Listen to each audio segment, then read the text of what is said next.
গরুর খামারে লাভবান হওয়ার জন্য আপনাকে গরুর খামারে নিজে কাজ করতে হবে। আপনি একাই 5টা গাভী পালন করবেন এবং তারা 40 থেকে 50টা গরু পালন করবে কামলা দিয়া। যায়া দেখেন মাস শেষে কার বেনিফিট বেশি থাকে।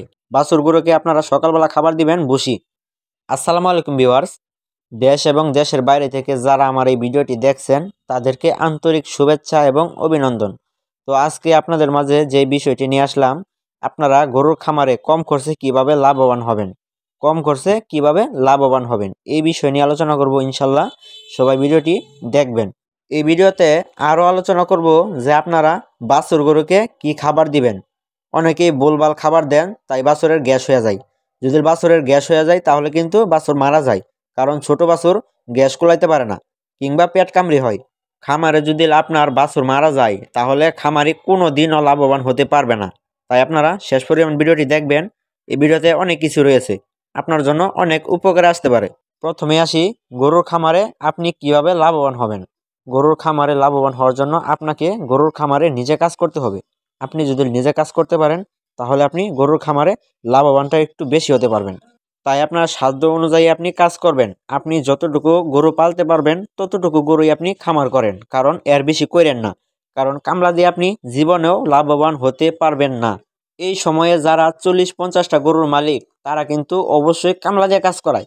আর তারা কামলা দিয়ে কাজ করাইয়া যায় দেখেন মাস শেষে কত থাকে। আপনি যদি 5টা গাভী পালন করেন তাহলে আপনি নিজেই পরিশ্রম করে আপনি সেটি পালতে পারবেন, কারণ 5টা গাভী পালার ক্ষমতা আল্লাহ আপনাকে দিছে। তাই আপনি 5টা গাভী পালন করতে পারবেন। আপনি একাই 5টা গাভী পালন করবেন এবং তারা 40 থেকে 50টা গরু পালন করবে কামলা দিয়া। যায়া দেখেন মাস শেষে কার বেনিফিট বেশি থাকে। অবশ্যই আপনারই বেশি থাকবে ইনশাল্লাহ, কারণ আপনার নিজের পরিশ্রম, আপনার কোনো কামলা খরচ লাগতেছে না, তাদের কামলা খরচ লাগতেছে। এক একটা কামলার দাম কত, 20,000 করে ধরলেও আপনার 4টা কামলা লাগবে 50টা গরুর জন্য। 4টা কামলার দাম কত হয়, 80,000 টাকা। এখন আপনারা অনেকেই বলতে পারেন যে যারা 40 থেকে 50টা গরু পালন করে তারা কি লাভবান না?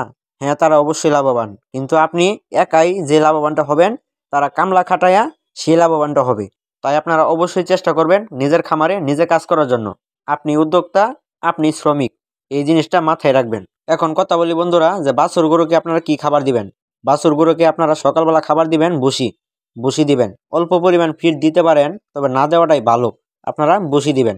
ভুসি দেওয়ার পর আপনারা এই যে দেখতে পাচ্ছেন খড়, গরুকে যেভাবে দেওয়া হয় বাছুরকেও পরিমাণে কম দিয়ে দিবেন। এটাই সারাদিন তারা খাবে। আর ওই যে শুরুতে বলছিলাম আমি যে বাছুরের গ্যাস হয় এবং পেট কামড়ি হয়, এটার জন্য বাঁচতে আপনারা বাছুরকে গ্যাসের পাউডার খাইয়ে দিবেন। সাপ্তাহিক মেনটেন করে গ্যাসের পাউডার খাইয়ে দিবেন, কারণ গ্যাসের পাউডার খাওয়ালে আপনার গ্যাস কমে এবং আপনার পেট কামড়িও কমে, কারণ পেট কামড়ি কিন্তু গ্যাস থেকেই হয়।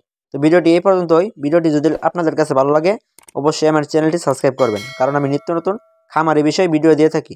সবাই ভালো থাকবেন, সুস্থ থাকবেন। দেখা হচ্ছে নতুন কোনো ভিডিওতে। তাই আমার এই খামারি চ্যানেলের পাশে থাকবেন। আসসালামু আলাইকুম রহমতুল্লাহ।